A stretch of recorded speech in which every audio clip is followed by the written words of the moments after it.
Di tengah hiruk-pikuk kota Pontianak, tepatnya di Jalan Jeruju Gang Alpokat, berdiri sebuah tempat yang menjadi cahaya harapan bagi anak-anak dengan keterbatasan pendengaran, yaitu Maktab Tuli Asami, sebuah pondok pesantren sederhana yang lahir dari kepedulian seorang ustadz muda, Muhammad Fakrul Maulana, atau yang akrab disapa Ustadz Arul Maulana. Maktab ini bukan sekedar ruang belajar, melainkan juga rumah kedua bagi mereka yang kerap terpinggirkan.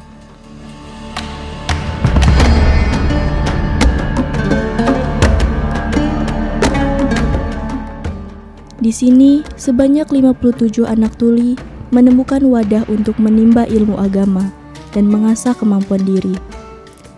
Dari jumlah itu, 15 santri tinggal menetap di dalam maktab, sementara 42 lainnya datang setiap hari tanpa bermalam.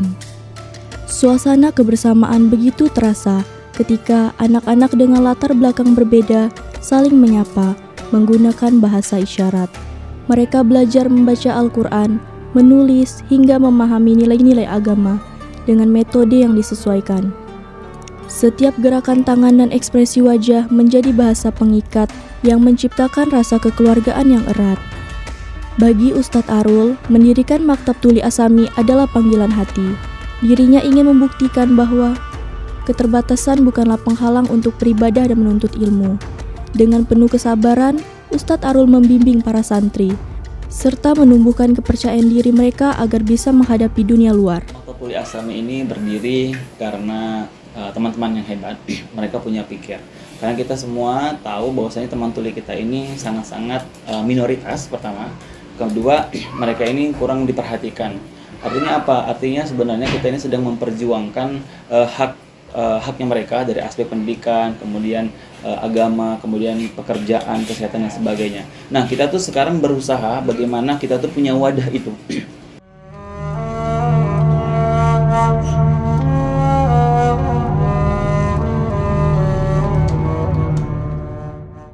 Dalam membina teman-teman tuli tentunya ada tantangan. Ustadz Arul mengakui bahwa rasa lelah seringkali menyapa, bahkan tak jarang sampai berujung pada cedera. Mengingat setiap hari dirinya harus berkomunikasi menggunakan bahasa isyarat yang mengandalkan gerakan tangan serta jari jemari secara intens. Meski begitu, semangatnya untuk mendampingi para santri tak pernah padam.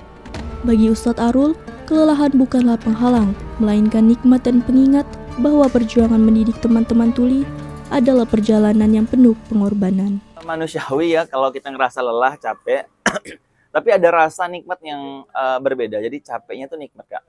Karena apa? Karena kita telah berusaha bisa membantu anak-anak tuli mengetahui ilmu ini sehingga capek. Kita tuh capeknya capek nikmat. Karena apa? Mungkin kita tahu bahwasanya metode kita kan menggunakan bahasa isyarat. Artinya tangan jemari kita semuanya itu bergerak. Memang pernah kawan-kawan juga cedera di bagian ini, sangat-sangat cedera gitu.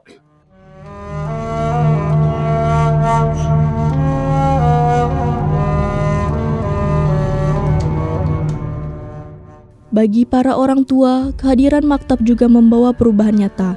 Meli Kusumayuni, salah satu orang tua santri, mengaku bahwa sejak anaknya belajar di maktab, ia melihat perkembangan positif. Anak yang sebelumnya kurang terarah, kini mulai memahami persoalan agama serta memiliki adab dan akhlak yang lebih baik. Alhamdulillah, perubahannya banyak sekali ya, insya Allah. Dan terutama di bagian istilahnya di bidang akhlaknya lah. Jadi secara dulu sebelum kami masukkan ke sini, yang dia tidak tahu itu Allah, tidak tahu sopan santun sama orang tua. Makan bisa sambil berdiri, kadang-kadang minum berdiri. Nah sekarang kalau makan, minum udah duduk, udah baca bismillah, baca doa, terus udah bisa ngaji, sholat juga. Terus yang satu lagi yang bikin dia bisa mendoakan kedua orang tuanya gitu.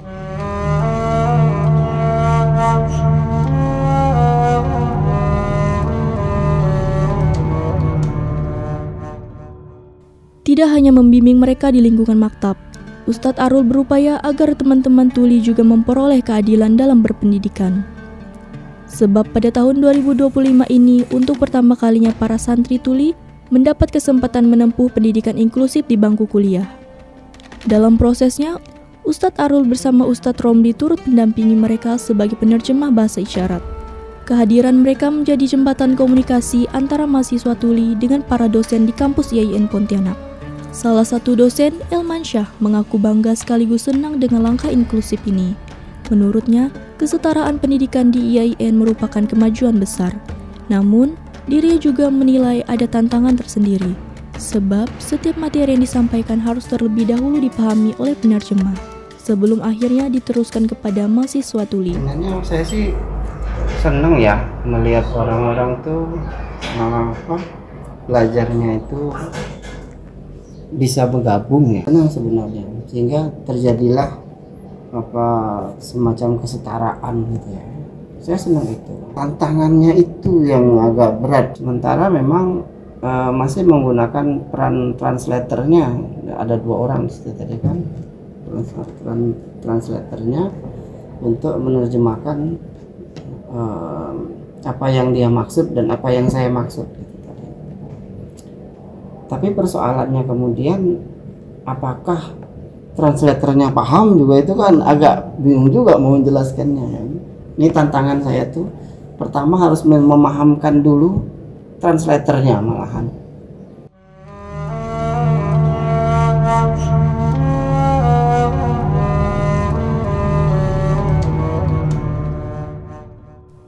Selain menimba ilmu agama, teman-teman tuli di Maktab Tuli Asami juga senantiasa dituntut untuk mengisi hari-harinya dengan kegiatan positif. Mereka didorong untuk mengembangkan bakat dan keterampilan yang dimiliki, mulai dari melukis, membuat kaligrafi, hingga menanam sayuran dengan metode hidroponik. Tak berhenti di situ, anak-anak juga diajarkan untuk menghasilkan pundi-pundi rupiah melalui karya mereka, seperti membuat berbagai produk kreatif yang kemudian dipasarkan. Semua ini menjadi bukti bahwa keterbatasan bukanlah penghalang untuk berkarya dan mandiri. Yasa Prasetyi, mahasiswi IAIN Pontianak, melaporkan.